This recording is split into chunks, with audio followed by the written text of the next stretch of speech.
Hey everybody, Brenton O'Callaghan here with Avantra and welcome to this Mastering Avantra video.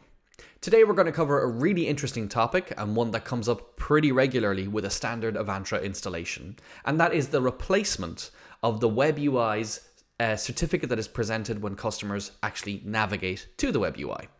By default, we include a self-signed certificate by ourselves during the install, but of course, many of you replace this with your own internally signed certificates or with publicly signed certificates.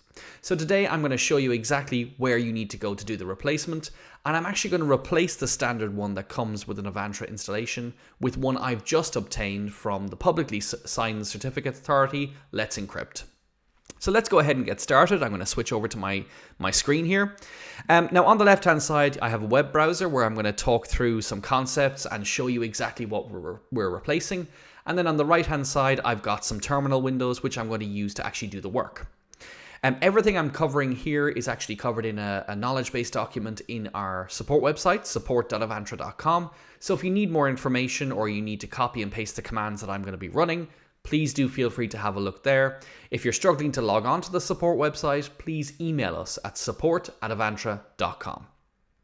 So this is what you're presented with after you do an Avantra installation if you try to navigate to the secure version of your Avantra WebUI. So I'm using port 8443 here, and I'm on a temporary domain here which I use for testing, am.bocdn.com. And you'll see the first thing Chrome tells me is, uh-oh, your connection's not private. It's not strictly true, but at this point it's saying, hey, listen, this is not a certificate I know how to trust. What does that mean?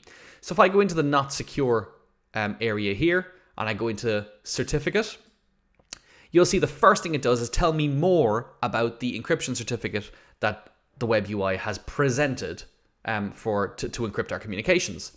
And the standard certificate we issue is called Xandria. Based on historical reasons, the product used to be called Syslink Xandria, and it's a self-signed root certificate. So this should ring alarm bells. It's okay, yeah, this is what we need to replace. This Xandria here should match the host's name of the box we've navigated to. So this should say, in this case, am.bocdn.com. So it doesn't, so therefore Chrome says, I don't like it, this does not match, something's not right here. On top of this, it's also a self-signed certificate. So certificates are all based on trust. So therefore, if your certificate is signed by somebody that Chrome trusts, or in this case, Google trusts, then we know it's a trustworthy certificate. If it's self-signed, it's like me saying, hey, trust me, and you taking it as gospel. So what we need to do here is to replace this certificate with one that is trusted by Chrome in this case, or if you're working completely internally, you may want to replace it with one that is trusted by your internal certificate authority.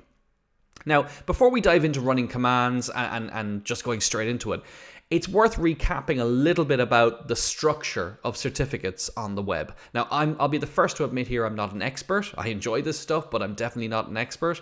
I encourage anybody who wants to know a lot more about this stuff, and there's tons of resources out there, to do your own search, to do your own knowledge and your own education on this topic, because there is a wealth of information available on the internet on this topic. So first thing I'm going to do is just quickly flash up a slide I prepared which just talks about the components of a certificate, because we're going to be dealing with some of these as we go through the process. The first part is the private key. So this is the secret. This is the bit that stays on the server. And this allows us to decrypt incoming communications to us as provided by the end user. Now, how do they do that? So when a user navigates to our website, they're presented with the certificate we just looked at, the one that was marked Xandria. They use this to encrypt the data that they're sending us, and we use the private key to decrypt it. If we don't have the private key, we'll never be able to decrypt the information, and therefore the communication cannot occur. So if somebody sends us information that is encrypted using our public key, and we're able to decrypt it, then they know for certain that we have this private key. It's never divulged to anybody else. Please don't ever send it to us in a support ticket. And it should remain on the server in a very locked down fashion. So it allows us to decrypt that data. The second thing I want to talk about is the certificate signing request. Now, this is not something we're going to deal with today, but I really wanted to bring it up because it's quite important, and usually it forms part of the conversation you will have with your internal IT teams when you're asking for a certificate. The conversation might go something like this. Hey, I need a certificate from my Avantra server. And they'll say, okay, send us a certificate signing requests and we'll send you back what you need. And you're thinking to yourself, okay, what's a certificate signing request? So this is a file that you provide to the certificate authority. And it is eventually signed by your certificate authority as a kind of a rubber stamp to say, yeah, you know what? This is Avantra. This is who they say they are. This is this server. It is where it says it's supposed to be. And it's sent back to you. And it becomes the certificate you actually display to your end users. If I go back here, your signed CSR, your certificate signing request, ends up forming part of this public-facing piece of information that you display to the world. So instead of being self-signed, it will be signed by your certificate authority. So the CSR is all part of that component of that process. And again, I'm not going to go through the full explanation of how it's done, all that kind of fun stuff. But I will say that it forms a crucial part of the whole process. So first thing is you generate a CSR, you're sending it to your certificate authority, they're signing it, sending it back to you, and that's what you put up as a poster on the front of your website saying, hey, this is who I am, you should trust me because my certificate authority said to trust me. Okay, hopefully you're with me so far. The next part is the signed certificate. This is what we just talked about. It's what the certificate authority sends back. It's what is presented to the world when they visit the website, in this case, our Avantra UI. And it's used by the end user to encrypt traffic that is sent to us. Nice and simple. The next one is the CA certificate. Okay, what's that? So the person or the authority we sent our signing request to, they sent us back the signed certificate. That's our certificate authority. And very often, when we're providing our own certificate, we'll also provide information about the authority that signed that certificate for us. So that's your CA certificate. It's their equivalent of their signed certificate. Now, there is other optional, and there can actually be an infinite number of these, root certificates. So this is further certificate authorities, because your certificate authority may be signed by another certificate authority, which may be signed by another certificate authority. So actually, the chain, and that's a certificate chain, can be quite long. So you may have some additional root certificates or further certificate authority certificates that need to be taken into the mix. Hopefully that's not too deep into the certificate authority process. And as I say, please do feel free to go and get some more information yourself if you're interested in this or if you need to know more. So that's enough about certificate components for now. What I have over here in this window, if I do an L, actually let me do an ls minus L. So I have 4 pieces of information, which I'm going to use to turn into what we need for our Avantra server. I have, first of all, I'll start at the bottom. So I have my privkey.pem. Any guesses for what this is? It's my private key. So to go back to what we talked about here, this is the one that stays on the server and is a secret, and it allows us to decrypt the data sent to us. So this is my private key. It's in a PEM format, and I actually had to look this up. I could never remember what PEM stood for. So this is a privacy enhanced mail. Don't need to worry about it. All you need to know is that this is typically the format that your certificates will take. So I have 4 pieces of information here. I have my priv key, my private key. I have my cert, which is the certificate I will eventually end up showing on my screen here. It'll be this one. I have the chain. Okay, chain, what's that? That's actually my certificate authority information. And then I have a one called fullchain.pem. Now, fullchain, very simply, very easily, is a combination of my certificate and the chain all just put into one file. Literally, it's a copy and paste of both of these files in this one file, which means that if you provide this one file to an end user, they know what your certificate is and they know who signed the certificate. They've all that information in one file. Now, let me just quickly slide over here. So these are the same files I was just showing in my terminal window, but I want to show you what they look like if we open them up. So take the certificate.pem. Okay, so looks something like this here. So this is a summary, and I'm using Mac OS X as you can see here. So Mac OS X does a nice job of showing me the summary of the actual certificate here. And you can see all this information. Okay, here's the name of the server, which is known as the common name. country or region of the issuer, the organization is Let's Encrypt, and the common name of the organization that issued my certificate is called Let's Encrypt Authority X3. If I look at the chain, oh, okay, so the chain is information about the authority that signed my certificate. Okay, so that's Let's Encrypt. If we go back to the original certificate here, you'll see my certificate, am.bocdn.com, was signed by Let's Encrypt Authority X3. And lo and behold, the chain is Let's Encrypt Authority X3. If I go to fullchain.pem, it's my am.bocdn.com plus the certificate for Let's Encrypt Authority X3. It's actually all of that information in one file. It's a combination of these two. If I open these files, so I'm just going to quickly open this one, and I'll just put it into Visual Studio Code, because you might be wondering, oh, textually, what does this look like? It looks something like this.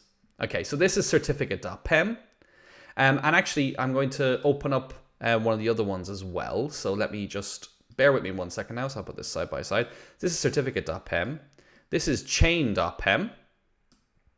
Okay, there's cert.pem, and I'll get rid of this guy. There's chain.pem, and then fullchain.pem.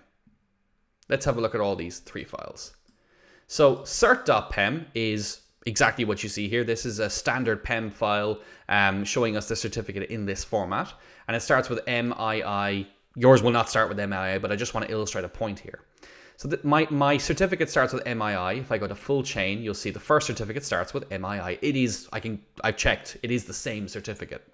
If I go to chain.pem, well, that interestingly starts with MII as well, but it also ends in U0QG. And if I go down to the bottom here, ends in U0QG. All fullchain.pem is these two files, cert.pem and chain.pem, in the same file back to back. Literally, you could create fullchain.pem yourself if you needed to. Just combine these two. Okay, right. So we have these four pieces of information: the private key, the public key or the certificate. We have the chain, which is the information about the person who issued our certificate, and then the full chain, which is a combination of our certificate and the person who issued us. Okay, that's all the background done. Now let's talk about bringing this into a format that we can use within Avantra. So PEM files are pretty standard, and I would recommend if you're asking for a certificate from your internal certificate authority, chances are they'll issue you a PEM, but you can ask for one as well. I'm sure that they'll happily oblige. But we need to turn this into what's called a P12 file, or a PKCS12, which is, and again, I'm not going to go into this in detail, but it's a format that is widely used in the encryption and security world. And what this does is it takes all this information and turns it into one file. So this is what I would call a P12 file. PKCS12 is the format. And the first thing I'm going to show you is how to turn all these PEM files into one P12 file. We will then turn that P12 file into what's called a key store, which is what Avantra uses to store the certificate. Follow me along now. It's getting quite complicated, but hopefully I'm not losing anybody. So in order to turn these four pieces of information into the P12 file, we're using a command called OpenSSL. Now, this is pretty much included as standard in a lot of operating systems, whether it be Linux. You can see on Mac OS X here, if I press enter, it does work. So it's included as standard. So I'm going to use, let me do an ls again, just so we have them there, and OpenSSL. So the first thing I'm going to do here is I'm going to use the PKCS12 option of OpenSSL, which means I'm dealing in PKCS12 formats. I'm using the export command, so I am exporting some files as a PKCS12. That's a mouthful. I am saying the output format is PKCS12, like this. And by the way, if anybody's interested in everything you can do with OpenSSL, I highly recommend looking at the man page. If I do man OpenSSL, you'll see a whole host of options available within this. It's nicely complicated, but I'm going to give you a summary here as we work through this command. So I'll describe everything as I'm going through. So OpenSSL is the command. PKCS12 says we're dealing in PKCS12 mode. We're exporting some files as the output type PKCS12. You can tell I'm working from notes here. Oh, yes.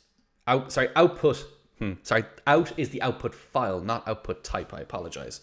So OpenSSL is the command. PKCS12 is the mode we're working in. We're exporting.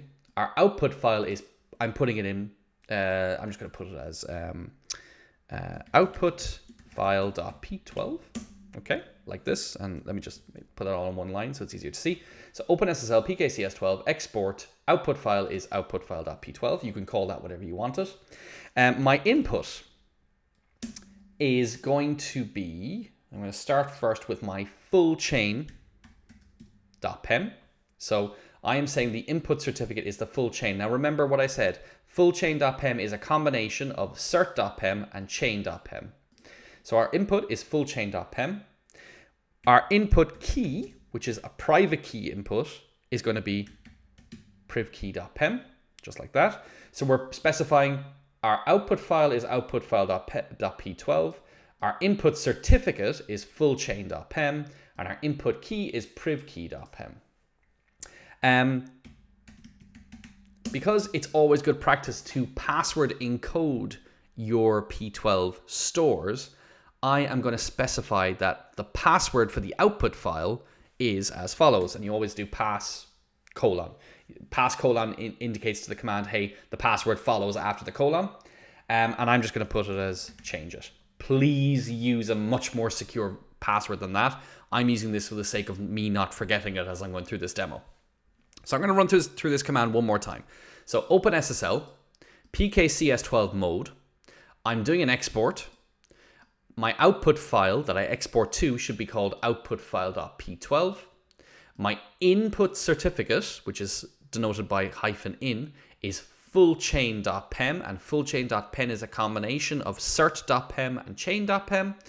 My input private key is privkey.pem, and the password specified on the output file should be the password change it. My password is CHANGEIT. So pass colon here is just indicating to the command this is a password that follows.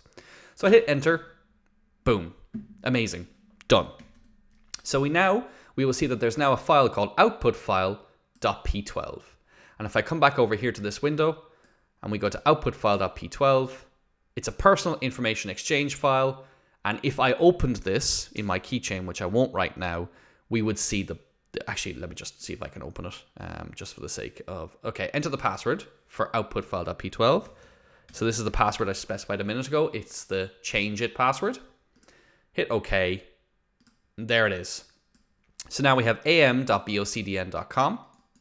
If I open this fully, we'll be able to see it. It's from the Let's Encrypt Authority X3. All the information about this here. And also, you'll also see that I have the private key as defined here. So that P12 file contains this. It also installed this, the Let's Encrypt Authority X3. Because if you remember, the input file we used, which was the full chain.pem, included information about the authority that signed my certificates, which was Let's Encrypt Authority X3. So that's there as well. Okay, so we now have our P12 file, which is great. That's exactly what we need. Now we need to turn that P12 file into what's called a key store. And we use this using a standard Java method called keytool. But first, I'm going to move my P12 file onto my server, and I'm going to do the last part of this up there. So I'm going to do SCP, which is secure copy. I'm going to copy the output file .p12 to my server. Like that, and I'm going to put it just in my home directory. Like this. Hit enter. I have to say yes to accept the fingerprint. Boom. Okay. So what I've done there is I have securely copied this P12 file we just created up onto my server am.bocdn.com, and I've put it in my home directory. Let me just SSH up there now. Like this. Boom. And if I do an ls, oops, can't type, I have my output file.p12, which I've just copied up to this server. Great. Ignore. Okay. Right, so now we need to turn this P12 file into what's called a key store. The first thing is, let's do a little bit of analysis on the P12 file. So I mentioned that we're going to use this concept called key tool. Now, key tool is included by standard in the Java runtime environment. So if I say Java minus version, you'll see I'm running version 1.8 of and patch level 275, a little bit old, on this server. So as a result, I have access to this tool called key tool. Now with key tool, one second, let me just verify my, just do list for the moment. Store type, it's a hyphen store type. So I'm going to list everything that's in my P12 file. So I'm going to say it's a pkcs12 file. And then I'm going to say my key store is output file.p12. Okay, it says enter the key store password, and I type my change it password. Okay, so this tells me I have a key store of the key store type pkcs12. Key store provider was sun.jsse. My key store contains one entry, and it's information about the certificate. Now, if I add a -v to this command, so key tool -v means verbose. And this can be really, really useful because you get to see a lot more information about what's in your key store. So enter my password, and whoa, that got very fast very quickly. There's actually only one thing I'm really interested in here. So if I scroll back up, we get back up to where I ran the command, which was here. What I'm actually interested in here, oops, let me scroll down, is, okay, so I ran the command key tool -v -list, so list everything verbosely in the key store output file P12, which is of the type pkcs12. So it's giving me all this information. I'm interested in the alias name. I'll come back to why I'm interested in that in a minute, but I just want to show, in case you need, and in case you're in a situation where your alias is not what I would expect it to be, which in this case is just simply the number 1, if you need to find it, that's how you find it. So your alias for this one entry in this key store is 1. This will become important later. You don't need to worry about it right now. Okay, so I'll bring this back up again. So now we have our output file.p12. We verified that there is a certificate in that P12 file. We know the alias of that certificate is 1, and we know the password is change it. Now we need to run probably the longest command in this whole thing, which is taking the contents of this file and putting it into a key store that Avantra can read. So let's do it. So we're going to use the key tool again. So I'm going to import, oops, might help if I spelled import correctly, key store, src key store is output file.p12. Okay, very simple so far. It's key tool, import the key store, and the source key store is output file.p12. Now, I'm also going to tell it that the source store type is pkcs12, because we're always dealing in pkcs12. The source store password is change it. Nothing unusual here. And this is where it becomes important. The source alias is 1. So you remember when we listed the contents of our output file.12 earlier, verbosely, we saw that the alias for the 1 certificate in there was simply the number 1. It can be anything. In this case, it's number 1.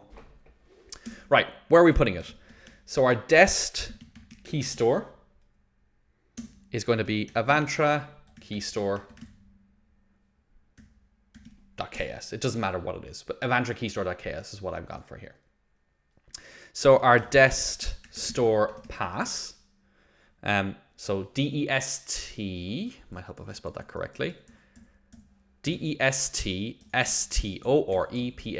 So destination, store, password. Imaginatively, I'm setting it to change it as well. Again, please use something far more secure than this. Our dest store type is, you guessed it, pkcs12. And this is where it gets different. Our dest alias is xangui. Now, this is in the Avantra documentation. So formerly, Avantra was known as Xandria, and the UI for Xandria was Xangui. And so this is kind of hung around as a little bit of a hangover.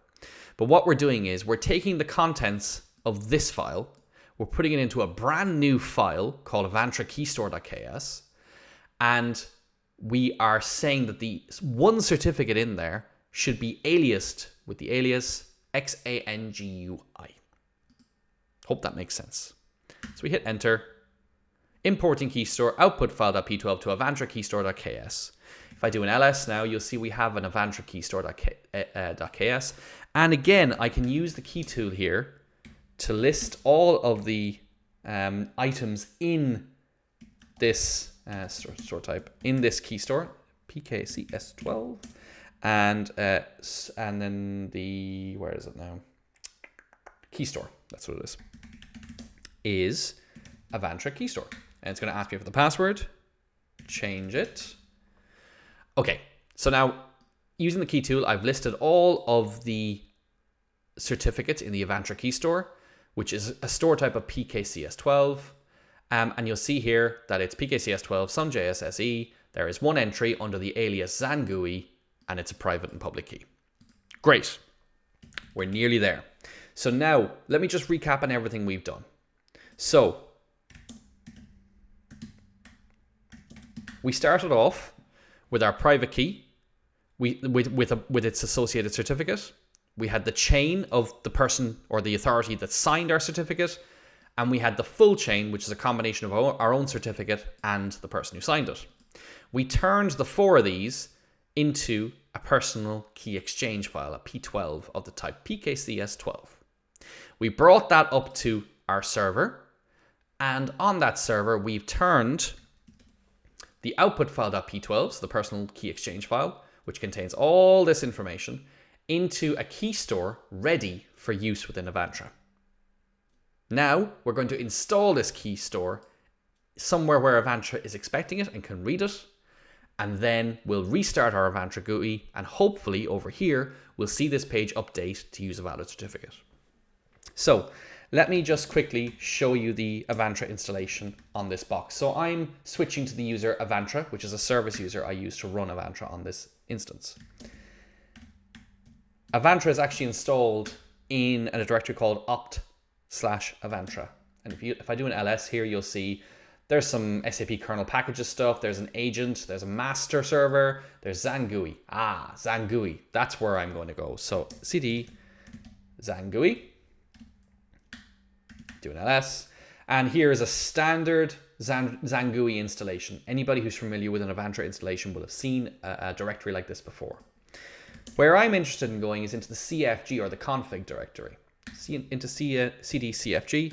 If I do an ls-la, you'll see I have 2 files in here. I have jvm.options, and these are both standard files. jvm.options, which is the options available for the running of your Xandria GUI using Java runtime. So here you can set memory heap options, etc., etc.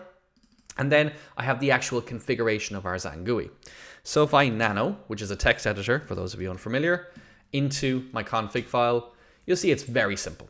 It's got an SSL port, 8443, which matches what I'm using over here. My unencrypted port is 8080, and I have set redirect HTTP to HTTPS true. This was written by the Avantra UI installer last month. So this is a standard file, exactly as you see here. So now, we're going to put our key store into this directory. So if I'm going to do exit. So I'm going to go back to the user B. O'Callaghan, and you'll see I have my, oops, that's a bit messy, so I'll just do ls. I have my Avantra keystore.ks. I'm going to copy it to where I need it to be. So Avantra keystore.ks to opt Avantra Xangui CFG, and I'm going to call it .keystore. I'm happy for it to be a .dot file. Done. I'm also going to change ownership of that file. So I'm going to change it to Avantra, opt, Avantra, lots of Avantra in there, .keystore. So what I'm doing here is I'm using my sudo command to change the ownership to user Avantra of the group Avantra of this file, which is the file I just copied over there, because currently it's owned by the user B. O'Callaghan, which isn't very useful. So I do my ownership. And then if I go back into where I was using the Avantra user, so cd opt Avantra Zangui CFG, do an ls minus la, you'll see now there's a new file in here called .keystore. Now, you may want to remove read permissions from other users within the system, or even from other groups or any other users within the same group. So I would highly recommend reviewing your permissions of the key store, but obviously the key store itself is also protected by a password. Aha, that's an interesting point. How does Avantra know how to get into this key store? It's not going to know, is it? So I'm going to have to update a couple of options here in the Zangui. So if I do nano, not nanon, zangui.config, and I come down here, I'm going to add 2 different lines. Now I have these to hand just to save me typing them out, but I'll go through them. So the first one is key store path. The first one here is telling Avantra, here's where the key store is. So it can actually be anywhere in your system as long as you've the ability to access it, but I've put it into opt Avantra Zangui CFG .keystore. The second thing I've done is I've said the key store password is change it, just like that. So Xandria will use, or Avantra will use this password to access this key store. So let me save this, like this, and now let's restart Zangui. So rc Zangui restart. Okay, so that's it. Our Zangui has been restarted. You can see here it stopped it, and then it restarted it here. Let's go over here and do a refresh and see what happens. Now, depending on the size of your server, depending on how you've set up your environment, your Zangui may take 30 seconds to 60 seconds to restart. So I've waited here about 2 minutes and I paused the recording. So if you now look at this, you'll see that we now are going to am.blcdn.com on 8443, and suddenly Chrome has changed to the padlock. What does that mean? So if I click on the padlock and I go to certificate, I can now see my certificate is am.blcdn.com. It's signed by Let's Encrypt Authority X3, which is signed by a certificate called DST root CAX3. Now, don't need to worry about this too much, but I can tell you that Chrome themselves, or Google themselves, have pre-programmed Chrome to trust DST root CAX3. So if I go in here, you'll see that it's actually using system defaults. It trusts, and if we go into the details, you'll see it's actually completely signed by a certificate authority that is trusted by Google Chrome. So it's signed Let's Encrypt, Encrypt signed my certificate, which means that we are now viewing the Avantra UI using a certificate that is signed by a trusted certificate authority. So there you go. So what did we do? We started with individual components of a web certificate. So we had the private key, we had the public key or the public certificate, and we had information about the people who signed the certificate for us. We then brought these together into one file, into that P12, PKCS12 file. We then push that up to the server we were working on, and you can do this all on your server if you like. It doesn't have to be separate machines. But we pushed that P12 file up onto the server. We converted it into a key store that Avantra would understand. So therefore, the certificate that was in the key store had the alias Zangui. Then we installed that key store into the configuration area for Zangui and updated the configuration files so it knew where to find it. Restarted our Zangui, and that's it. Then we ended up in a situation where our Zangui WebUI is protected and showing a valid signed certificate to our end users. So there we go. Hope that was useful. As I say, certificates, encryption, and all that kind of fun stuff is an entire topic of itself, and we could have spent hours upon hours on this. But I hope that was a useful few minutes to go through step by step on how to turn a set of PEM files into a format that can then be used by Avantra to protect your web UI. Thanks very much for watching. See you next time.